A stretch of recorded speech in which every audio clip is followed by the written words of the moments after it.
नमस्कार मित्रांनो ई पीक पाहणी सुरू झालेली आहे आणि ई पीक पाहणी आता स्वतः शेतकऱ्यांना करता येणार नाही।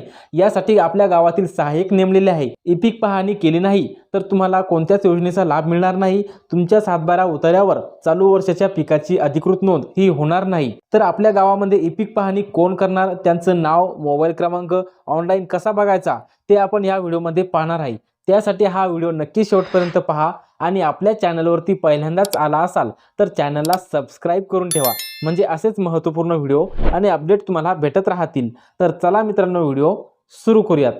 त्यासाठी तुम्हाला आपल्या मोबाईलमध्ये किंवा लॅपटॉपमध्ये गूगल सर्चमध्ये आपली चावडी असे सर्च करायचे आहे आणि खाली आपल्याला गावाच्या संकेतस्थळावरती आपले स्वागत आहे, जी काही पहिलेच वेबसाईट येईल महाभूमीची, त्यावरती आपल्याला क्लिक करायचे आहे। त्यानंतर पहा तुमच्या समोर आपली चावडीचा असा पेज ओपन होणार आहे। याला आपल्याला थोडे खाली स्क्रोल करायचे आहे। यामध्ये तुम्हाला स्क्रोल करत असताना या ठिकाणी पहा आपल्याला ई पीक पाहणी DCS पीक पाहणी सहाय्यक विभाग निहाय तपशील असे दाखवण्यात आलेले आहे। तर यामध्ये भरपूर असे विभाग देण्यात आलेले आहे।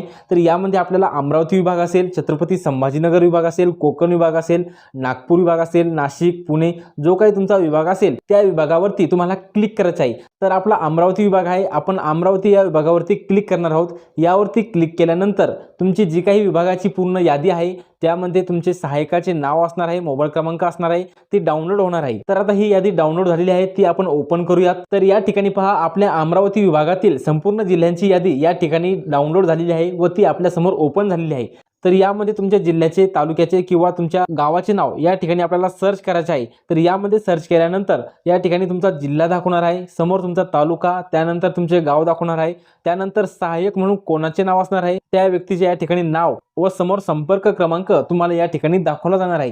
तुम्ही त्यांच्याशी संपर्क करून आपल्या शेताची ई पीक पाहणी ही करून घ्यायची आहे। ई पीक पाहणी केली नाही तर तुमचे नैसर्गिक आपत्तीमुळे पिकाचे नुकसान झाल्यास पीक विमा किंवा शासकीय मदत मिळणार नाही। तसेच नमो शेतकरी किंवा PM किसान आणि विविध अनुदान योजनेचे पैसे सुद्धा यामध्ये तुमचे अडकू शकतात।